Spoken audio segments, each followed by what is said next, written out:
You're listening to the Naked Bible Podcast. To support this podcast, visit nakedbiblepodcast.com and click on the support link in the upper right-hand corner. If you're new to the podcast and Dr. Heiser's approach to the Bible, click on New Start Here at nakedbiblepodcast.com. Welcome to the Naked Bible Podcast, episode 74, Leviticus chapter 11. I'm your layman, Trey Strickland, and he's the scholar, Dr. Michael Heiser. Hey, Mike, how you doing this week? Very good, very good. Well, we get to do clean and unclean animals and foods today. Yeah, I've got some questions about this one, so I'll be anxious to hear what you have to say. Yeah, this is something that doesn't have a neat explanation, but I'm going to basically go through the sort of the explanations you'll run into in the academic literature and how they're argued and some of the problems associated with them. And again, my own sort of response to this is that, hey, if one explanation doesn't work for everything, maybe the right thing to do would just be to say, well, maybe it's a little bit of, a couple of these things that, is behind this. Is there some rule in Bible interpretation for Leviticus 11 that says we have to have one unifying theory? Why can't the rules emerge out of a couple of ideas? So again, that's the way I'm going to approach the topic. But Leviticus 11, again, I'm not going to read through all of this about the clean and the unclean and the cloven hooves and the bald locusts and all this kind of Mike, stuff. I just got one last thing. As long as you make these ideas are kosher. Yeah, there you go. I just had to get that in there. You just had to do that. Yeah, that's great. Yeah, I mean, it sort of is what it is. I'm not going to read through the whole thing, but I'll read through some parts of it here to get us started. But just generally speaking here, the food rules, the clean and unclean animal rules here in Leviticus 11 and in other passages like Deuteronomy 14, you get a restatement of some of this. They're concerned with food derived typically from animals, that is flesh or meat, and it's not really concerned with other food that isn't meat. Like, let's just take leaven. Okay, so that the whole issue of leaven is not addressed in Leviticus 11. It's flesh and meat, the consumption of different animals. It's also not concerned with food made unclean by contact with something else unclean. So the focus here in this chapter are animals that are clean or unclean, fit for consumption or allowed for consumption or not. Now, Leviticus 11 is the most thorough treatment of this in the Old Testament. As I mentioned before, you get a little bit of this in Deuteronomy 14. It's more concise there, not as lengthy and detailed as this one. But so we may mention Deuteronomy a little bit, but we're going to try to focus here on Leviticus 11. So let's just read a few lines here and there just so people get the feel for it. Leviticus 11 opens this way. The Lord spoke to Moses and Aaron, saying to them, "Speak to the people of Israel, saying, These are the living things that you may eat among all the animals that are on the earth. Whatever parts the hoof," whatever parts the hoof, the hoof is cloven or sectioned, I guess we could say. Whatever parts the hoof and is cloven-footed and chews the cud among the animals you may eat. Among the Hebrews, they're sort of the beasts of the field, that kind of thing you may eat. Nevertheless, among those that chew the cud or part the hoof, you shall not eat these. Okay, so there's exceptions here. The camel, because it chews the cud but does not part the hoof, is unclean to you. And the rock badger, because it chews the cud but does not part the hoof, is unclean to you. And the hare, because it chews the cud and does not part the hoof, is unclean to you. And the pig, because it parts the hoof and is cloven-footed but does not chew the cud, is unclean to you. You shall not eat any of their flesh, and you shall not touch their carcasses. They are unclean to you. Now, you'll notice in that section, that's the first 8 verses, that the pig isn't viewed any more negatively than the other ones. Okay, so this whole thing with pork has somehow become more pronounced in the popular conception of Jews and Judaism. I don't really know why. There might be a clue in terms of antiquity why this was the case. We'll get to that a little bit later. But even that again is going to have problems, as we'll see. But the news flash here to start with is that pork is not specifically singled out as more abominable than these other things that are forbidden. The pigs are right in there with the list of these animals that, both conditions have to be met, cloven-footed and chew the cud. So again, there's no special, abhorrence right there in that section. So then it goes on to these you may eat that are in the waters. Okay, whatever in the waters has fins and scales, whether in the seas of the rivers you may eat. But anything in the seas of the rivers that does not have fins and scales, or of the swarming creatures in the waters, or the living creatures that are in the waters, is detestable to you. So this is how the whole chapter goes through. I think most people who have attempted to read Leviticus have run into this, or maybe culturally, again, just the familiarity with Judaism, either through friends or TV or, discussions you may have had, you run into this on a more popular level. So this is the chapter, though, that all of this stuff sort of emerges from. By way of general observation, let's just make a few observations here. This chapter is addressed to all Israelites, and the laws in here are applicable at all times. In other words, you're not going to have an exception made of an exception at some point under some, condition. And when it comes to land animals, you have those that may be eaten are distinguished by 3 criteria. They have hooves, the hooves are cloven in 2, and they chew the cud. So this broadly actually describes sort of a zoological suborder. These are what biologists and zoologists would call the ruminants. Again, which includes, among others, all the animals bred for food by Israelites: cattle, sheep, goats. Again, they're all ruminants. Now, Deuteronomy 14:5 lists these along with, these domesticated ruminants, along with some wild species that are also ruminants and also acceptable: deer and the gazelle. But other large animals, again, that don't meet these criteria are forbidden. And specifically, you have certain animals, of course, including the pig, but not exclusive to the pig, which are said to either chew the cud or have cloven hooves, but not both. So you need all of the conditions. Now, one note here, the expression chew the cud implies, again, this is a good example of, again, that Scripture's not doing science, the quote-unquote science in it is based upon the language of experience, phenomenological language. The expression to chew the cud implies that these animals have multiple stomachs, which the ruminants would. But that's actually inaccurate when it comes to the rock badger and the hare or the rabbit, which are forbidden. They're not true ruminants. So again, this would be a scientifically incorrect statement if the point was science, if the point was actually to observe the ruminant class and determine that class by multiple stomachs, because that's technically what chewing the cud has to have. Again, but this is not a scientific statement. It's based upon the appearance. And in this case, with the rock badger and the hare, they give the appearance of chewing their food for a long time, like a ruminant would, but they actually don't. But they're still, unclean anyway, even though they're classified like ruminants are. They're still unclean because they lack a cloven hoof. But again, it's just another example of non-scientific, scientifically imprecise language that, in my mind, that's fine because, again, we let Scripture be what it is. We let the Bible be what it is. This sort of description is very clearly based on visual observation and not something, more scientific. When it gets to creatures of the water,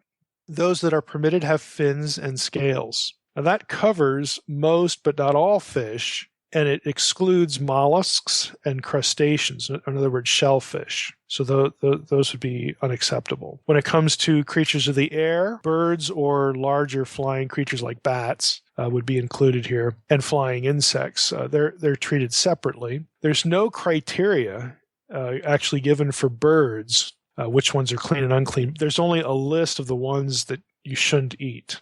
And typically, the ones that are eliminated are carrion eaters. In other words, they eat dead flesh. So there's a little bit of imprecision here broadly because there's no criteria. Some of the terminology that's used for the birds that are forbidden, scholars aren't quite sure, which specific species today, in today's parlance would be in view. So there's a little bit of ambiguity, but generally speaking, they're sort of eliminated because they tend to eat dead flesh. That makes them off limits. Now, all birds not in this list, in other words, if when you look at Leviticus 11 and you read the list of forbidden birds, even though you don't have criteria for why they're forbidden, other than it seems like they're carrion eaters. When you look at that list, if you're looking for a bird that isn't in the list, most scholars would say that you can presume that bird was acceptable to eat. In other words, they take the list as being I don't want to say sacrosanct, that's the wrong word, but they take the list as definitive as to what you couldn't eat. Now, all flying insects, interestingly enough, are prohibited in Deuteronomy. Leviticus, though, uses a criterion, though. Leviticus uses the criterion of the possession of hind legs for hopping to permit 4 kinds of locust, which, again, we in our scientific biology can't quite identify based on the Hebrew terminology. In other words, specifically which ones are in view here. But Leviticus and Deuteronomy have a bit of a difference here. Leviticus is more precise in its language, allowing for certain insects that can fly to be eaten, and specifically they have to have hind legs for hopping. Again, and that puts the locust in that category. Then you have swarming things of the ground, again, in the way the ESV renders this language. Small animals, this would be that run or crawl close to the ground, things like rodents or lizards, and of course insects that aren't in the flying variety, that kind of thing. Those are the swarming things of the ground. Now, between them, again, rodents, lizards, and the insects, these categories sort of exhaust all animal life in this subgroup. And then also when you combine this subgroup with the other subgroups, the implication is that these are the animals, the living things known to the people of Israel. And the list is sort of intended to be comprehensive as much as is possible, again, given their experience, their life experience, their environment, their geography, whatnot. All swarming creatures, incidentally, going back to that point, are forbidden without exception. So rodents, lizards, and the crawling insects, that sort of thing. Now, again, in the language of appearance, again, judging it by geography and the experience of the Israelites, the animals they would have run into or would have known, called that part of the world home. The list is pretty exhaustive and frankly intended to be exhaustive. So how do we explain this?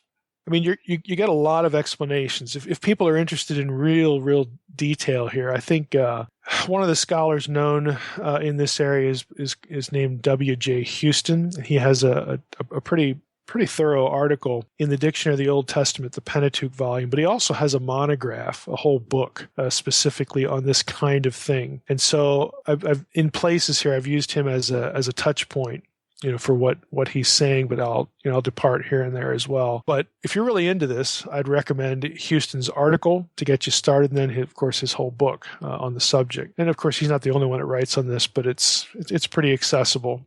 Now, textually, let's talk about some explanations. On the level of the text, we're actually given an explanation. Okay, these prohibitions are about, quote, the holiness of the people of Israel. Okay, that they are about being distinguished from and distinct from the other, nations around them. Okay, they are down. You go down all the way to the end of Leviticus 11. It says in verse 43, you shall not make yourselves detestable, okay, with any swarming thing that swarms. You shall not defile yourselves with them and become unclean through them. Verse 44, for I am the Lord your God. Consecrate yourselves. Again, that's the lemma for holiness. Okay, Kadash. Make yourself holy, sanctify yourselves, consecrate yourselves, therefore, and be holy, for I am holy. You shall not defile yourselves with any swarming thing that crawls on the ground, for I am the Lord, who brought you up out of the land of Egypt to be your God. You shall therefore be holy, for I am holy. Verse 47, I'll have to read verse 46. We'll just read it in context here. This is the law about beast and bird and every living creature that moves through the waters and every creature that swarms in the ground, to make a distinction between the unclean and clean, and between the living creature that may be eaten and the living creature that may not be eaten. So you get to the end of the chapter, and it's about being set apart. It's about being sanctified or consecrated. Again, if you think back in Leviticus, the consecration talk, the sanctification talk, the holiness talk, and we've had in previous episodes, is about the easiest place to see it is in sacred space. There are things that are sanctified because they are only to be used in the service for Yahweh by the priests. And there's only certain people that can do that. They are sanctified. They are set apart, again, for that duty. And there's only certain places where these things happen. Sacred space. The space has to be, quote, sanctified. The verbiage is always the same, whether it's a person, an object, or a place. And here you get, with reference to the Israelites collectively, that you observe these clean and unclean laws about food.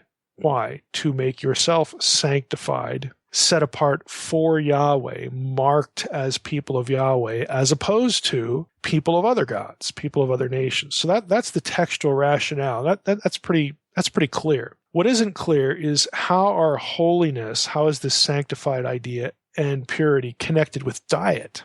I mean, why food? What's the rationale here? Now, according to Deuteronomy 14, again, the parallel passage, the more concise version of this listing, that verse adds an interesting detail. It says, "You shall not eat any abomination."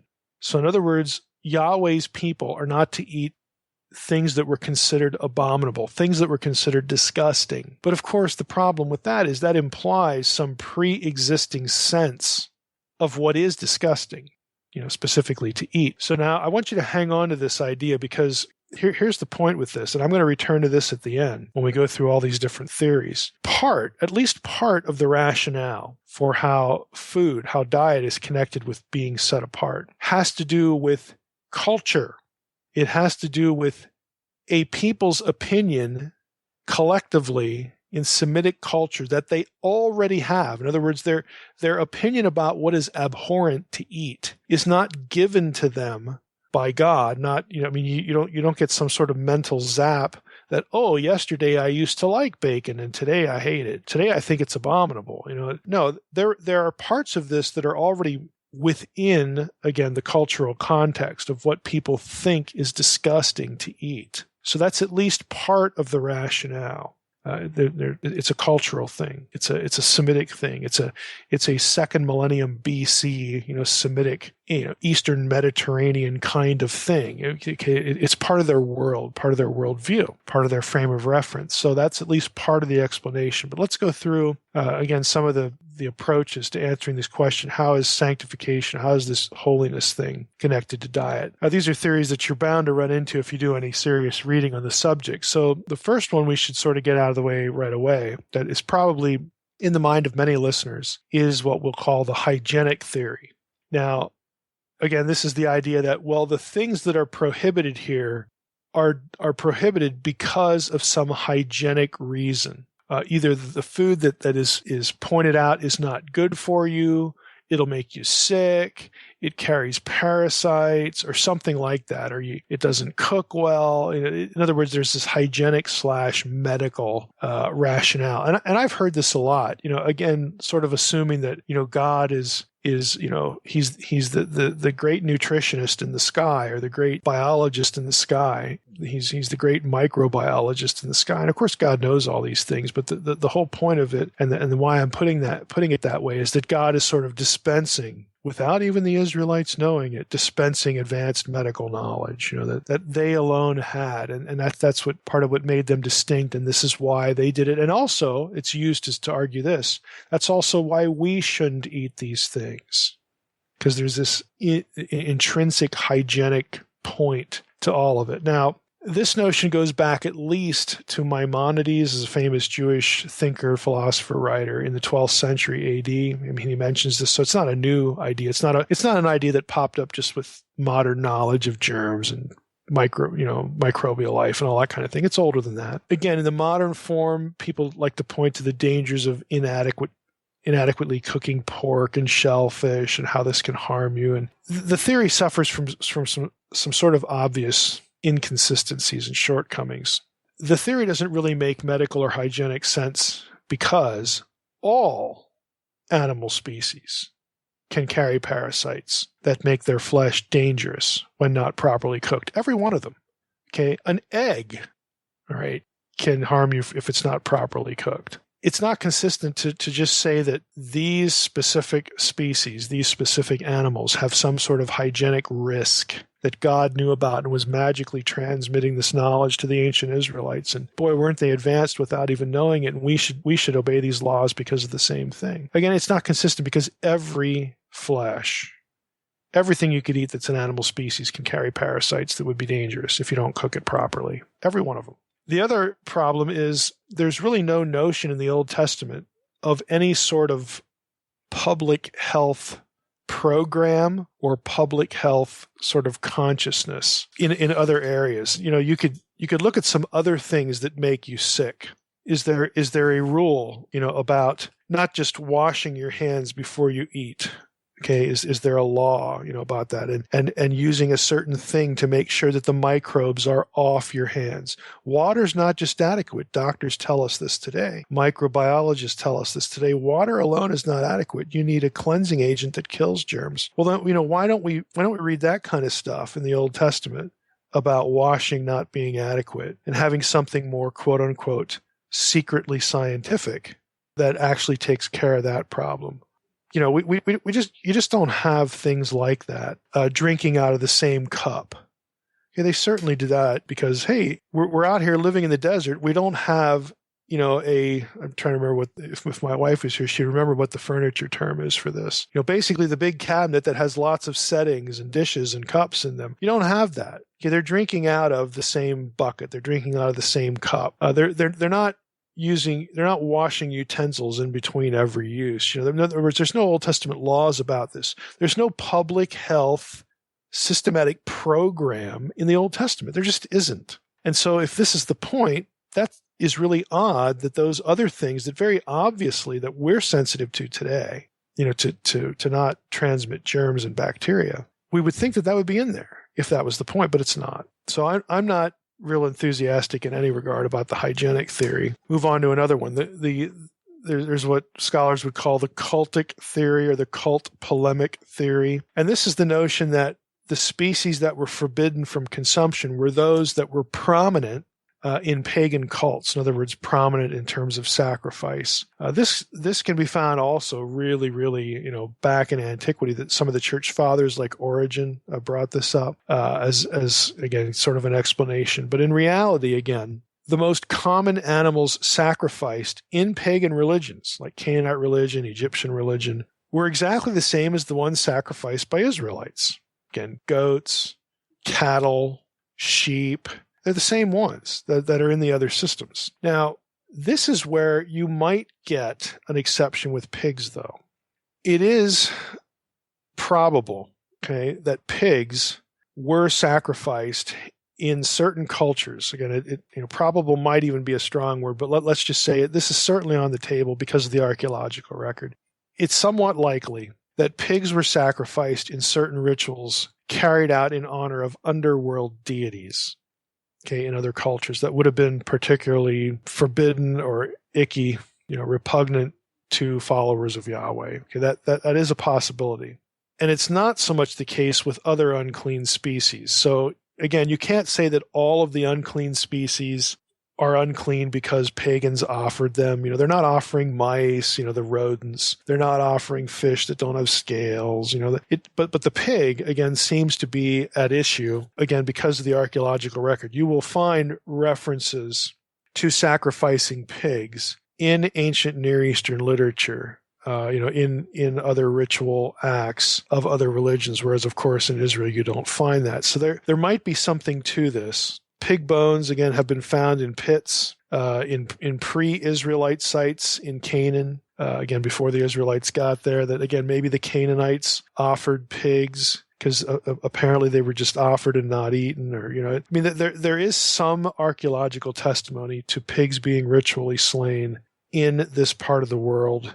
So that might, again, be a rationale for them, but it certainly doesn't work with the whole list of the forbidden species. That you just can't make work. And even with that, you can't say that there's any direct evidence that pig sacrifices occurred with any regularity in other religions, in ancient Near Eastern religions. They do occur. There are scant references to it, but they weren't apparently, as far as the textual record we have from these other cultures and their rituals, and there are lots of those texts. You can't look at that material and say this was a routine offering. A pig was a routine offering, because it wasn't. It was very occasional, but at least it does happen. Now, I've read here, and again, this is actually from Houston's book, not his article, but he talks about an archaeological site in southeast Spain that was affiliated with Punic and Phoenician people, again, which of course are, the northern part of the coast, or the Holy Land, the Phoenicians. There was a crematorium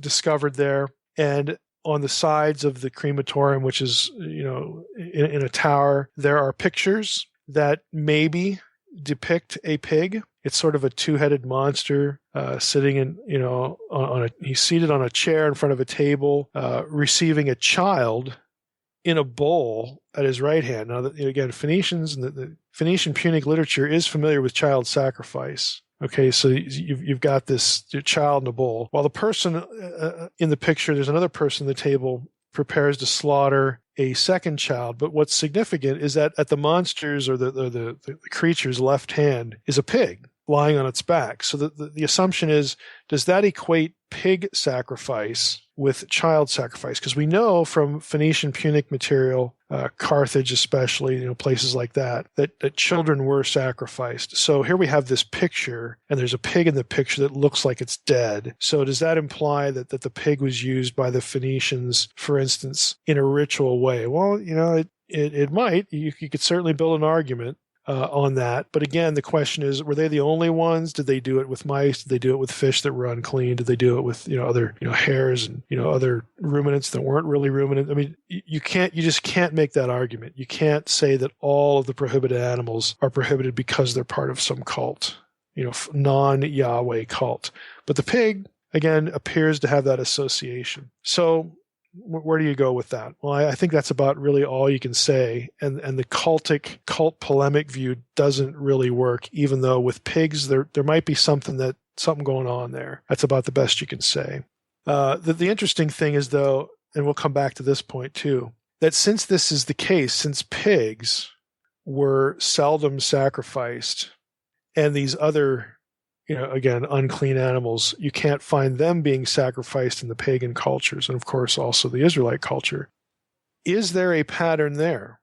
In other words, is the pig and these other foods, these other animals, are they not fit for the gods? And I'm going to come back to this point because we might be dealing with analogy. What's not fit for the gods, we shouldn't eat either. Again, we'll come back to that idea. We want to go on to a third theory here. We'll call this one the anomaly theory. And this is the idea, and again, this is largely based on the work of an anthropologist named Mary Douglas. You will see Mary Douglas quoted all the time when it comes to Leviticus. Now, what you need to realize, though, is that Mary Douglas changed her position on certain aspects that really... if you're dealing with a commentary on Leviticus that quotes Mary Douglas and it's written, it's not written in the last, 15, 20 years. I'm not sure she's alive still. She may be. But chances are your information is out of date, and Douglas herself would actually disagree with something she wrote earlier. On my blog, I made reference to a book by Jonathan Clowens on purity and impurity, and he deals extensively with Douglas in that book, and he goes through her sort of the evolution of her thinking, the evolution of her views on purity and impurity, and he does a good job of saying and showing, here's what she used to think, here's what she thinks now, and that kind of thing. But that's a more recent book. A lot of the commentaries that pastors are going to use on Leviticus are much earlier, and they would, if they quote Douglas, and they're bound to, the information might be out of date and something that she'd actually deny now. But her general theory was about anomalies. And I'm going to quote here from Houston to explain her view. Quote, "What accounts for the way in which permitted and forbidden animals are distinguished? All classification gives rise to anomalies." And that's a problem, because no matter what your classification scheme is, there's going to be some outlier somewhere. In Douglas's earlier thought, the anomalies are the key to understanding the Pentateuchal system. Again, that was her initial view. For each of the three spheres of life, land, water, and air, land animals, water animals, air animals, the system propounds a model that expresses the mode of life, the movement of the living thing, proper to that sphere. So in other words, land animals move a certain way, water animals move a certain way, air animals move a certain way. While the criteria of cleanness in beasts are derived from the animals that the Israelites actually kept for food and sacrifice. So you've got the way an animal moves, the way it transports itself, and again, you have this issue of what was sort of normally at hand in food and sacrifice. So Houston, again, talking about Douglas, continues. He says, "Animals that fail to conform to the model are rejected, and the most emphatic rejection applies to the species that threaten the classification system by overlapping its boundaries." He gives an example. The four animals of Leviticus 11, 4 through 8. It's where you get the rock badger, the hare, and all that stuff. Defy the classification, in some way. Again, they overlap the boundary because they're good in one way and they're bad in another. So they're rejected because you have to have the whole system intact. He says, or Douglas would say that animals defy the classification altogether. His example here is the swarming creatures that are found in each sphere but in no way conform to its mode of life. Again, that's a little sort of vague and odd.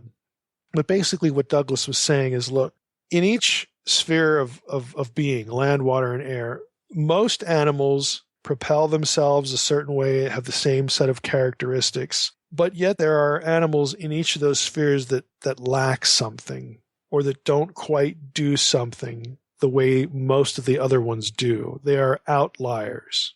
They are misfits, okay, if I could use that term. They don't fit completely in their category. And so Douglas is reasoning that there's something about the unclean animals that to the Israelites made them misfits in whatever group they belong to. And this is how she was arguing about how certain animals were excluded. Houston continues. He says, however, as Douglas later came to recognize, there is nothing to indicate any special degree of abhorrence for the groups she had singled out as anomalous, or for the forbidden animals in general. Moreover, to find the source of the concept of unclean or unacceptable animals in the system of classification itself is circular reasoning. There is, for example, no reason why water creatures should have scales except that others are defined as unacceptable. But that's just what we're trying to explain, he says. Wherever classifying criteria are given in the law, they serve to identify animals already regarded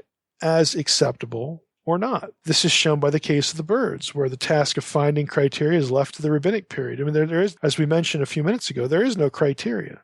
There are no criteria for the birds. They just give a list. So there must have been some sense, and we actually get them in the list, of why certain birds were unclean, even though we're never told why in Leviticus 11. So Houston's point is that it's nice to try to categorize the unclean ones as anomalous in some way. But especially when you get to the birds, you're not told what that way is, and that proves that there's some sort of underlying cultural thing going on here that, for whatever reason, because the anomaly with those birds is not really observable. Maybe, at least some of them for sure are carrion eaters. Maybe that was the logic, but guess what? We could say that, these birds are excluded because they ate dead flesh. You know what? Wouldn't it be nice if that was specifically spelled out, in all cases? Again, wouldn't it be nice if that was just a little clearer? Well, yeah, that would be nice, but it's not. So again, what he's saying is that there's something else going on here other than, the way an animal propels itself or that it's a misfit in some way against all the other ones. There's something cultural here as well. Let's go to another view, and this will be the one I conclude with, and then I'll sort of give my spin on this, my take on the whole thing. Let's call this one the analogy approach. So again, another attempted explanation for what the rationale is. Now, some scholars have suggested that the clean beasts in Israel were based on the paradigm of sacrificial animals. In other words, the table, a person's table, the average Israelite's table, is in some way being viewed as parallel to the Lord's altar. In other words, if the animal could be sacrificed, put on God's table, it could also be eaten on your table. So there's an analogy going on there. And this, again, can dovetail with at least the pig thing. There's scant evidence of pigs being sacrificed. But again, where this analogy sort of works with the pig, well, the pigs are never sacrificed in the Levitical system. Therefore, that's why pigs aren't to be eaten by normal people. Whatever's good for God is good for us. Well, that works with the pig in theory. Again, because other nations occasionally sacrifice pigs, so maybe there's something going on there. But again, you don't have that said of the other forbidden species in other texts. In ancient Near Eastern cultures in Israel, okay, they didn't sacrifice pigs. I got it. Or at least it's very rare in ancient Near Eastern cultures. But while ancient Near Eastern people did eat animals not sacrificed to their deities, they did eat pigs. Egyptians ate pigs. Canaanites ate pigs, so that the analogy breaks down there. But you could say, well, maybe the Israelites were just more consistent. maybe this is why they're doing what they're doing. So it's true that ancient Near Eastern religions didn't really sacrifice pigs, but they did eat them. But maybe they shouldn't have, because maybe the whole idea is what's good for the deity is good for us. So the Israelites were just more consistent here. We don't sacrifice pigs, so we're not going to eat pigs either. Again, to make that argument coherent, you would, again, to show that Israel alone is consistent and the other ancient peoples are not in their thinking, you'd have to have texts that indicate that maybe some of these other unclean animals were occasionally offered. But again, you don't. There's an absence of data there. So who knows? Again, if the table analogy is the point, why not just say that? Wouldn't that be nice if there was just a verse that says, hey, here's why thou shalt not eat these animals. Here's why thou shalt consider them unclean, because the Lord doesn't want to eat them in sacrifices, because the Lord doesn't want them sacrificed. Well, then you'd have it. Then this analogy, the analogy approach would make sense. Why not just say that? But of course, the text doesn't say that. And again, you also have a little bit of circular reasoning here. If the table analogy seems circular, it kind of is. It sounds that way because it is. Can't the reverse be argued? In other words, if a food was unclean for people, then it shouldn't be served to God, as opposed to saying, well, it's not fit for God, so it's not fit for us. Well, why not reverse it? Hey, if it's not fit for us, then it can't be fit for God. Flip it, turn it on its head. It's a chicken or egg problem, because if it originated with people, what we don't eat, we're not going to sacrifice. And then we're just going to write this Leviticus 11 thing that makes it sound like God's giving us this rule. But really the rule is because we don't eat this stuff. Again, it doesn't make a whole lot of sense, on that level. And again, there are inconsistencies even in the Israelite system. You could say, well, the Israelites are the most consistent because of the pig. They don't eat the pig and they don't sacrifice the pig, so they win on consistency. Actually, they don't. Israelites ate certain fish, but you don't see fish sacrificed to the Lord. Even acceptable fish aren't sacrificed to the Lord. So it's really not consistent. Again, there's really not a complete analogy here. And then you have the camel. The camel was a domesticated ruminant, but it was eliminated because it didn't, divide the hoof. You just have, no matter what theory you have, all of the data, all of the prohibitions and exceptions cannot really be explained by one approach. And that's the problem I'm getting at here. So if you're asking me, what do you think is the rationale here? I would say that sometimes analogy can explain certain things, but I think you also have cultural abhorrence that has to be part of why Leviticus 11 says what it says. So I think one approach is insufficient. And so the coherent thing to do there is ask the question, well, why do we have to have just one approach that explains everything? Maybe a couple of different approaches, a couple of these ideas, maybe they were all in operation at different points and we're just not told clearly. So I think that the food laws are part cultural conditioning. There's a sense already among the Israelite people because of, again, who they are, where they live, the time they live, and all that kind of stuff. There's already a cultural sense of certain things being abhorrent to eat, and they, by definition, are not going to be clean. They're not going to be acceptable. But you also have certain animals that are on the list because they will make you distinct from the other peoples, and they are not, again, fit for sacrifice to the Lord. So I think it's a combination of several of these things. And if you're willing, again, to just think outside one of these boxes, if you're willing to say, well, they all, have some things going for them, so let's try to come up with a comprehensive way to look at this and say there's actually more than one explanation, but maybe two or three contribute to this. I just think you're on better ground. And so that's how I approach the whole issue, the whole problem. In terms of, wrapping up, what does this mean for us today? I think it's very clear that this is a cultural setting. This is Israelite. This is Semitic culture. This is the ancient Near East, the ancient Eastern Mediterranean. Okay, that kind of thing. At least part of Leviticus 11 needs that culture to make sense. It's also a ritual setting. Again, that takes us into the whole theocratic mentality, the theocratic rationale. And since we aren't living in ancient Semitic culture and we no longer have a theocracy, my view is that these food laws are not meant for us today. That they are culturally isolated and they are theologically isolated because of their attachment to the cult of Yahweh, the rituals of Yahweh. But, and again, for those who missed earlier episodes, cult is an academic way of referring to the sacrificial system, to the ritual system. So because it has to do with the tabernacle and the temple and all that sort of thing, we don't have that, again, by design, by divine design. I don't think that there's an argument to be made that we should be following the food laws. And you've already known or already heard my opinion of the hygienic argument. I don't think it's coherent. And even if that was the point, stick that thing in a microwave and it kills the germ. You could get around it if that was the point. But I don't think from the get-go that's the point, because every animal, even the good ones, even the ones that were clean, can have the same problem. Bacteria and so on and so forth, and disease and whatnot. So I don't think that's coherent at all. So I think, again, this is a good example of, look, why would we want to revert in our theology, in our theological way of life, the way we live our lives driven by things we believe? That's what I mean, the way our theology, propels our life. Why would we want to go back to a system that very clearly in the book of Acts we were liberated from? And again, liberated might be the wrong word. It might be a harsh word. It makes it sound bad, and I don't mean to convey that thought, because the Old Testament system wasn't bad. But in the sense of, now we're not bound to geography, to ethnicity, to culture. The gospel and our position as being